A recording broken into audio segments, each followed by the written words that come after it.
Everybody, welcome to one more round.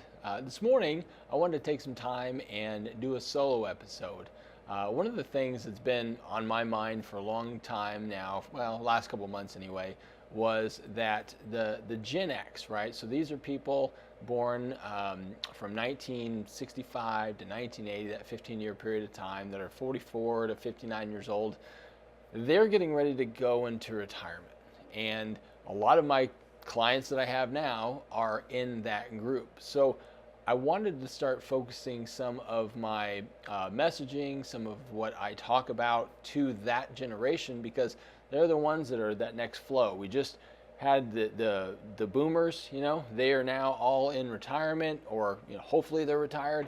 But this is the next audience that is super important to focus on. So Hank's going to ask a couple of questions. We'll go through a bunch of different things that are on Gen X minds that have been sent via email to me, some that we honestly looked up on ChatGPT, some that have just been asked of me. So we're going to go through all of this, and hopefully you get some good information from it, and it can ease your mind to a certain degree, also help you formulate a plan, and let you get into that retirement realm when you're ready. So, all right, Hank, let's roll. All right, Josh. Am I saving enough for retirement? Are you saving enough for retirement? Well, obviously that's a loaded question. The first thing you have to look at is, what does retirement look like for you? Meaning, what do you want your lifestyle to look like? Are you one that likes to travel? Do you want to make sure, have you downsized your home? Do you want to downsize your home? So there's a lot of different elements to that, but once you understand what you want retirement to look like, then we can quantify that into how much you're going to need monthly to be able to live, and to live until you're not living anymore. Sorry to say it that way, but you want to make sure that you have that lifestyle. So really what you're looking at is, number one, do I want to travel? Do I want to be able to provide maybe assistance for my grandkids, probably for you at that point? Your kids are probably grown. Do I want to be able to, have some of the hobbies? Maybe you're a golfer, maybe whatever it is. Putting all those expenses in, the types of foods and restaurants, entertainment that you want. This is the type of thing that you want to put and look at as a budget. And once you understand what that number is, then it's easy to say, okay, this is what we need in the different buckets of retirement, so that you can come and into retirement and have that going for you, and you never have to worry. So how much money do I actually need to retire? So how much money, again, kind of goes back to the first question of how much you would need to retirement. We really need to look at what your goal is and what retirement looks like for you. But if you were to do some simple math in retirement accounts, let's just say, for example, you had $1 million in retirement, and that's through different buckets. And let's just say your average return on that is 10%, through the different buckets. Well, that would mean you're earning about $100,000 on that $1 million, and it's not going to, basically it's not going to deplete. So you still have that nest egg that's producing it. Now, you also have Social Security. So Social Security is going to be a specific number that you get. You may have a pension in your job, and that pension might provide a certain number. So it's not just as simple as looking at what the lump sum is, what the nest egg is that's producing. But what I would say is, you want to make sure you have your retirement accounts maxed out as much as possible. And if you are in that phase where you're looking to start adding to your retirement, it's always good to accelerate or add as much as you can. And then, once those buckets are full, and once you understand, that aspect, then look at your money in the market. You want to have a bunch of money in the market that's not safe. Well, probably not, because again, you're going into retirement, meaning that you can't take a huge downturn. So you want to make sure that money that you had in the market is in super safe money. This can be annuities, this can be bonds, these types of things that are safe. So it really just depends. I can't give you an exact number, but once those retirement funds are in place, and you have an idea of what you want in retirement, that'll kind of give you a number of what that nest egg and what those buckets need to look like. Is it too late to catch up on retirement savings? Is it too late to what? Is it too late to catch up on retirement savings? Is it too late to catch up on retirement savings?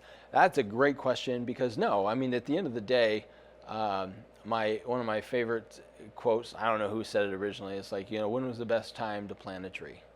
20 years ago. When's the second best time to plant a tree? Today, right? You got to get started. So let's say, for example, you were raising a family and you weren't able to contribute to your 401k as much as you want, or your IRAs, your Roth IRA, if you're self-employed, your SEP, as much as you wanted to. Well, when you're in your 50s, you can actually, your IRA, for example, instead of a $7,000 contribution right now, you can contribute up to $8,000. These are catch-up contributions. So you can additionally add $1,000 to that. So if you didn't save as much as you wanted initially, look at the catch-up contributions in some of those accounts. Look at maximizing your 401k account, but start today. Maybe look at some of the budgeting items that you have that maybe don't need to be there if you're worried about it, and start putting that money into the retirement accounts.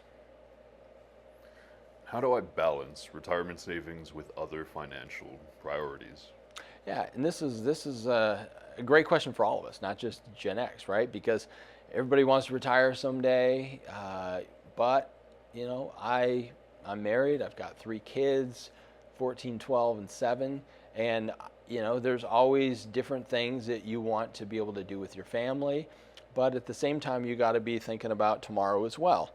So the way I do it is, my wife and I, we sit down and we go through a budget of what our monthly expenses look like. So our bare bones, monthly expenses, and then things we want to do as a family. Like today, we're going to Barrett-Jackson with the family, because 2 of my kids really like cars. The other one, I don't know if she likes cars or not, but she likes people and events.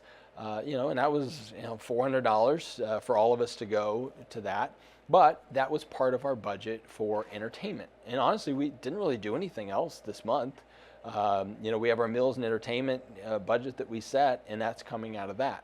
So, when it comes down to it, you just want to start looking at, what do I want my lifestyle to look at in the future? But I don't want to necessarily put it all in that basket, because you got to live for today as well. You still got to raise your family. You got to save for medical expenses. Things are going to happen. My son, he unfortunately fractured his arm a little while ago, and it costs a couple $1,000s. Now, he's great. Everything healed up fine. But those are the types of things that you have your emergency fund for that wouldn't go into retirement. Like, that's money that you need now. So some of that, you need cash on hand. So really, you just want to look at, what does that balanced life look like for me, and work with your advisor and really come up with a plan. And once you have a strategy, I think you'll find your budget will help you decide how much you want to contribute to your retirement for later. What are my investment options for retirement? So there's a lot of different types of retirement accounts. If you're an employee, the big one that everybody knows is the 401k. And the 401k is really great. Because it's something that you can contribute up to, I believe it's $23,000 right now every year, and there's a company match. Sometimes the match is 2, 3.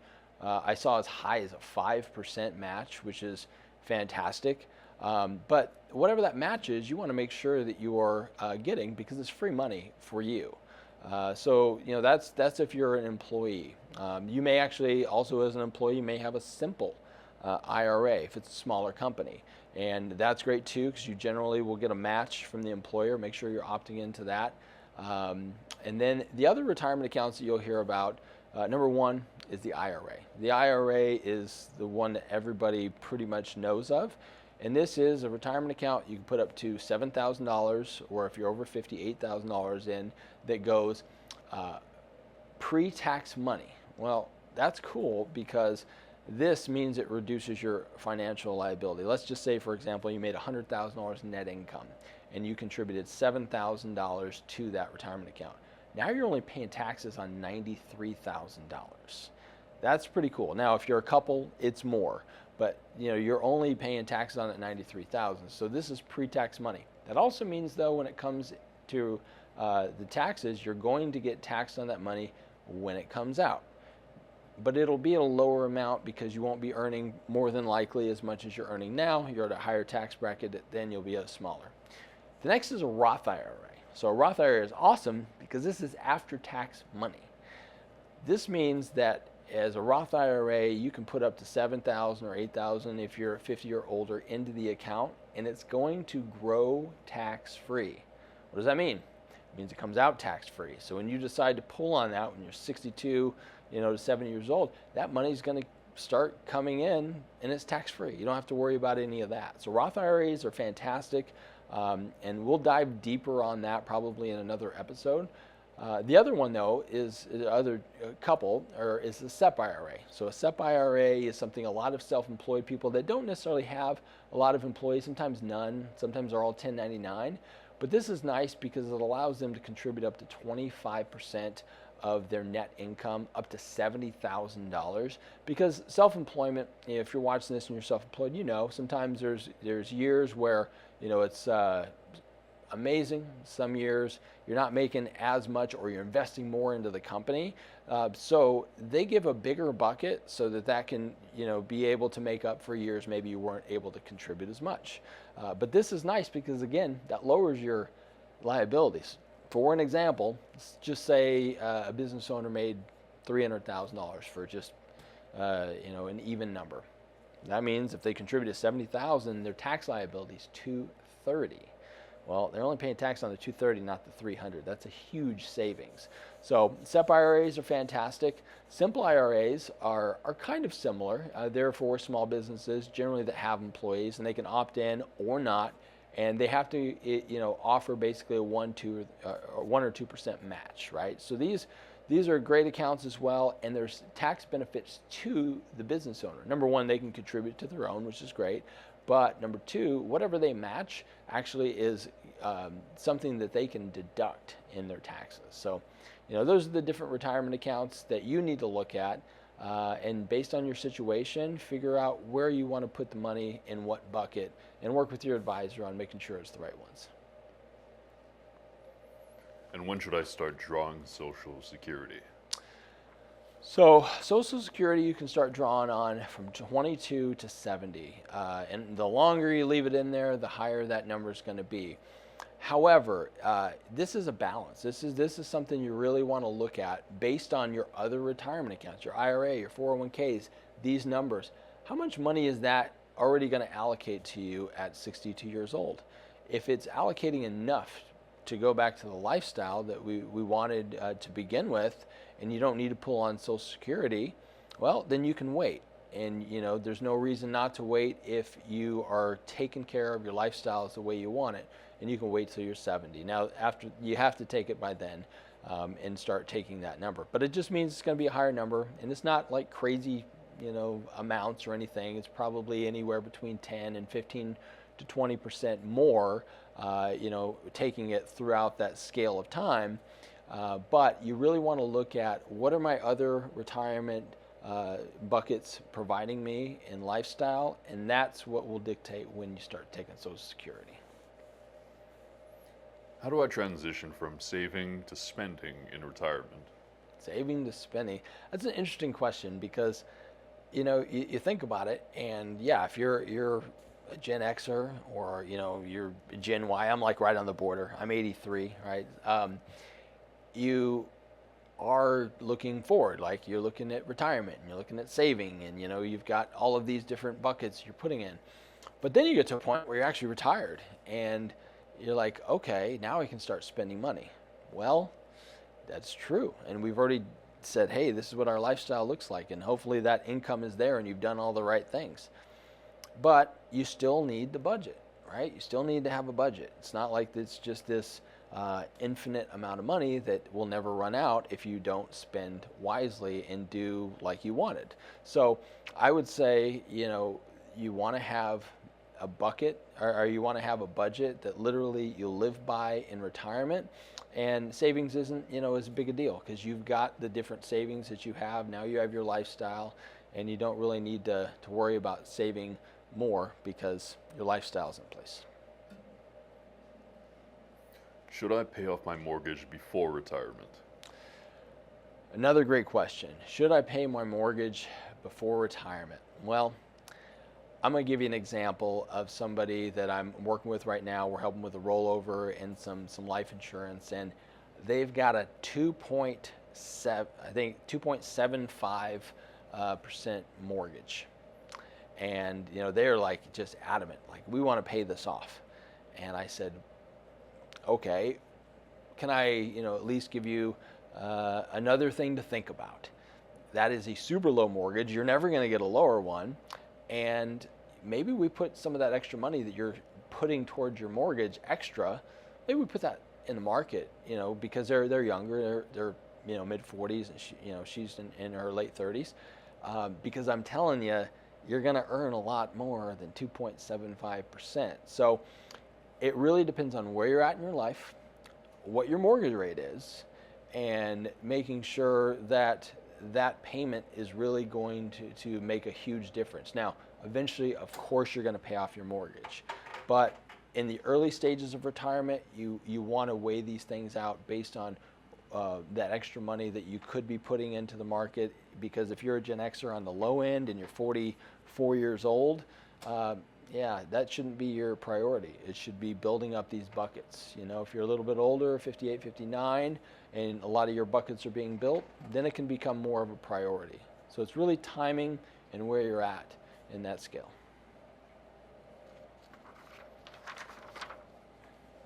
What role should a financial planner play in my retirement planning? Yeah, so a financial planner is like a coach, right? It doesn't mean that you don't know how to, we'll put it like this. So Michael Jordan, greatest basketball player of all time. Did he know how to play basketball? Of course he did. Did he know how to shoot, dribble, pass? Did he have a great court vision and all that? Yes. Now, did he still have a coach? Yes, he had some of the best coaches of all time. Dean Smith, University of North Carolina, literally probably top 3 best, maybe Coach K, maybe Bobby Knight, right next to him. But fantastic coach, even though he was a great player. Then he goes and Phil Jackson is his coach, right? Well, why was he coachable? Well, he was coachable because he wanted to continue to get better at his craft. And he wanted to get even better. And in addition to that, he had a guy named Tim Grover that he hired to be his strength and conditioning coach because he needed to get stronger. Now, why do I give you this analogy? It's the same thing with you. You have a goal. You have a target of what you want to accomplish. Having a financial advisor is someone that helps you put together that plan, but then helps you stay on track with that plan. Because if you're overspending or you're not following the plan, they're going to have a conversation with you just to make sure that what you said you wanted, you're actually going to have. So a financial planner is going to help on that aspect, on the coaching aspect. They're also going to put your money into the places that are necessary to get you to those, retirement goals. If you're younger, more money in the market. If you're a little bit older in that scale, more safe money. And making sure those things are in place and making sure you have a nice little safety net of income if something were to happen, to make sure you're not eating at any of your retirement accounts and you're not forced to do that. So that's what I would say. How do I handle market volatility as I approach retirement? Market volatility. Well, if you're in your early 40s, I would say you can handle a little bit of market volatility. And if I were to say from a 1 to 10 scale, you could probably go up to a 6 or 7 volatility, meaning that the market is making on any 5-year scale can go up or down 15%. But as you get a little bit older, you got to put more money into safe money, meaning, again, those that have good growth opportunity but is principal protected. So this is very important, based on your age, based on what your goals are, is to start shifting money into not super high risk necessarily, but higher risk that have higher gain opportunities, but maybe a little bit more risky as far as downside, to safer money. Because the question you can ask yourself is, what would happen today if my portfolio, 401k, whatever you have, took a 20% hit? How would I feel about that? Can I recover from that? Well, in 2008, some people took a 50% hit, meaning that it took them until 2020-ish to ever make that back, because they had all of their money in high risk scenarios. And people that were looking to retire that never moved their money or wasn't working with a financial advisor, hadn't shifted them into safe money, and they literally had to work well into their 60s because that money they thought was for retirement was way less because of that downturn. So this is very important to make sure that you're talking with your advisor so that you can make those shifts as necessary from, a little bit more aggressive to safer money as you're getting closer to what you want in retirement. And how can I reduce my taxes in retirement? Final question. How can you reduce your taxes in retirement? Well, there's a few things. The first thing I will say, and probably the most important, is that Roth IRA that I mentioned. Because this is an after-tax, this is after-tax money, this is an excellent way to make sure that you're getting money out that's tax-free. So if you don't have a Roth IRA, even if you have an IRA and a 401k and those, I would suggest getting one and put what money you can in there, because again, that money is going to come out tax-free. And although your tax bracket's going to be lower in retirement, and you're going to be taking that money at a lower tax bracket of your IRA and your 401k and these things, you're still paying taxes on that. So the Roth IRA is the first thing I would say. The second thing, there's life insurance policies like an Index Universal Life. This is great because this is all after-tax money that you can put into the cash value that grows completely tax-free as well. What's nice about this is, let's say, for example, you did well and you had $100,000 in cash value. Well, you're in your 60s, you're like, I'm thinking about getting that second place in Florida, right, in condo or something. And you need a down payment. Well, you can always borrow against that money directly. It's a wash loan, and I can explain that later. But that money you can use towards a down payment, and it's always there, and that's tax-free as well. So there's different ways you can lower your tax liability when you're older. But the first one, the most important one, I would say for most people, is going to be that Roth IRA. So. Awesome. Well, this is great. I hope you guys got some good information and it answered some questions. If you are a Gen Xer, I think you guys are the best generation. The greatest generation, obviously, is the World War II generation. But you guys are awesome.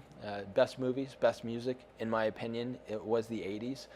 So I hope you guys got something out of this. If you have any questions, if I can help you in any way, book an appointment with me. I'd love to sit down, kind of go through your scenario and start getting that game plan in place for you. So thanks for tuning in. We'll see you next time.